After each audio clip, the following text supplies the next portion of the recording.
Ok, bienvenue chez Njamaro Movie. Avant de commencer, ne manquez pas de vous abonner et d'activer la cloche de notification pour ne pas manquer nos prochaines vidéos.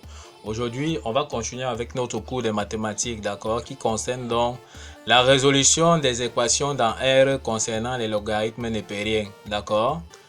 Ok, sans toutefois tarder, avant de commencer la résolution, on doit d'abord avoir quelques notions, d'accord, sur le logarithme. Les notions qu'on doit avoir, d'accord, à maîtriser absolument, c'est quoi? On va comprendre déjà que le logarithme népérien, c'est notre Ln, d'accord? C'est-à-dire L pour logarithme et N pour népérien, d'accord?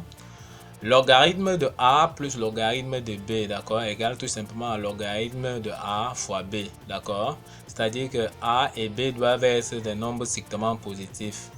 Si on a le logarithme de A moins le logarithme de B, d'accord, la relation sera tout simplement le logarithme de A sur B, d'accord. Maintenant, si on a le logarithme de X égale à A, comment on fait donc pour trouver X?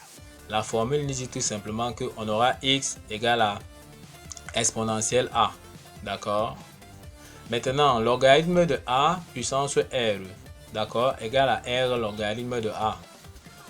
Logarithme de E égale à 1. D'accord. Le logarithme de 1, c'est 0. Et on sait que la valeur de E, c'est tout simplement 2,71.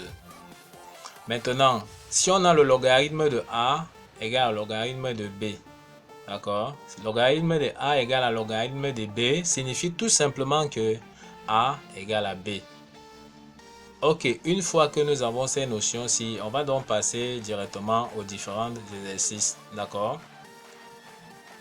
On demande donc de résoudre dans R les équations suivantes. La première équation, c'est ln de x égale à 0. La deuxième, c'est ln de x plus 1 égale à 1. On a également ln de x moins 1 plus ln de x plus 2 égale à ln de 2x. Et à la quatrième question, on a tout simplement... D'accord, à la quatrième question, on a donc ln de x le tout au carré moins 4 ln de x moins 5 égale à 0. Sans toutefois tarder, on va directement passer donc à la résolution de l'exercice. D'accord, on commence donc par la première qui est donc ln de x égale à 0. Comment on résout? D'après ce que nous avons vu, on a vu que tout le nombre qui est devant le logarithme ci, d'accord, devant le logarithme doit être toujours un nombre positif. Donc on va d'abord donner la contrainte sur x. Donc, ln de x existe si et seulement si le nombre ci qui est x doit être un nombre positif. Donc, la contrainte ici, c'est quoi? Pour résoudre l'équation, il faut que x soit un nombre strictement positif. D'accord? Ok, maintenant, x étant un nombre positif, ça veut dire que x appartient donc dans l'intervalle 0 exclu jusqu'à plus l'infini. Ça veut donc dire que si on trouve x et que c'est ici, que ça appartient dans l'intervalle 0 plus l'infini, c'est que c'est une solution. Si x n'appartient pas dans l'intervalle 0 à plus l'infini, c'est que S sera tout simplement égal à l'ensemble vide. D'accord? Ok. Donc, on a la contrainte sur x. On aura donc tout simplement ici ln de x.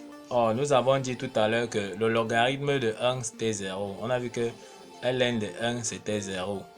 D'accord? D'après la propriété sur les propriétés sur le logarithme. Donc, je vais remplacer donc 0 par ln de 1. Je viens ici maintenant, je remplace donc 0 par ln de 1. D'après la propriété que nous avons vue, ln de a égale à ln de b, c'est-à-dire logarithme de a égale à logarithme de b, signifiait que tout simplement que a est donc égal à b. Donc comme j'ai déjà posé et j'ai logarithme de x égale à logarithme de 1, d'après cette propriété-ci, on voit donc que x est égal à 1.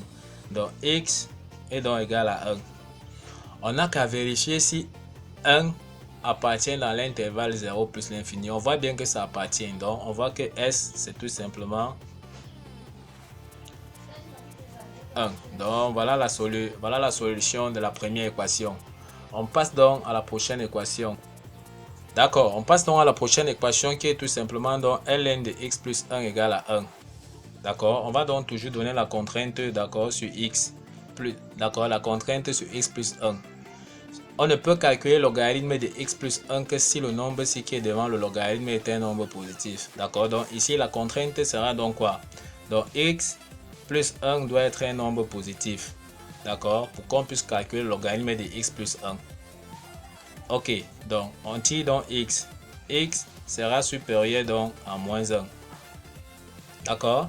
X supérieur à moins 1, ça veut dire que x appartient donc dans l'intervalle, d'accord, moins 1 jusqu'à plus l'infini. D'accord? Quand je dis que je suis supérieur à moins 1, ça veut dire que si j'ai moins 1 ici, si je suis supérieur, ça veut dire que je pars comme ceci. D'accord? Ok, donc voilà la contrainte. Donc on va trouver x. Si x se trouve ici à l'intérieur, on aura donc une solution. On aura donc ln logarithme donc de x plus 1, d'accord, sera égal à quoi? Or, d'après la propriété, nous avons vu que le logarithme de e, d'accord, était égal à 1. D'après les rappels que nous avons vus. Hein? On va donc remplacer donc 1 par logarithme de e. Donc, on remplace donc 1 par logarithme de e. Donc, logarithme de e. Une fois qu'on a remplacé ceci, on revient encore sur la propriété du logarithme. Logarithme de a égale à logarithme de b. Alors, a est bien égal à b. Donc, ici, je reviens donc dire tout simplement que x plus 1 est donc égal à e. Je peux donc tirer x. 1 donc traverse l'égalité, d'accord? Ça traverse pour aller ici. En changeant de signe, donc plus 1 devient donc moins 1. D'accord? Donc voilà la valeur de x. Or, nous avons vu tout à l'heure que e est égal à 2,71. On n'a qu'à faire donc 2,71 moins 1. D'accord? Pour vérifier si la solution appartient dans moins 1 plus l'infini.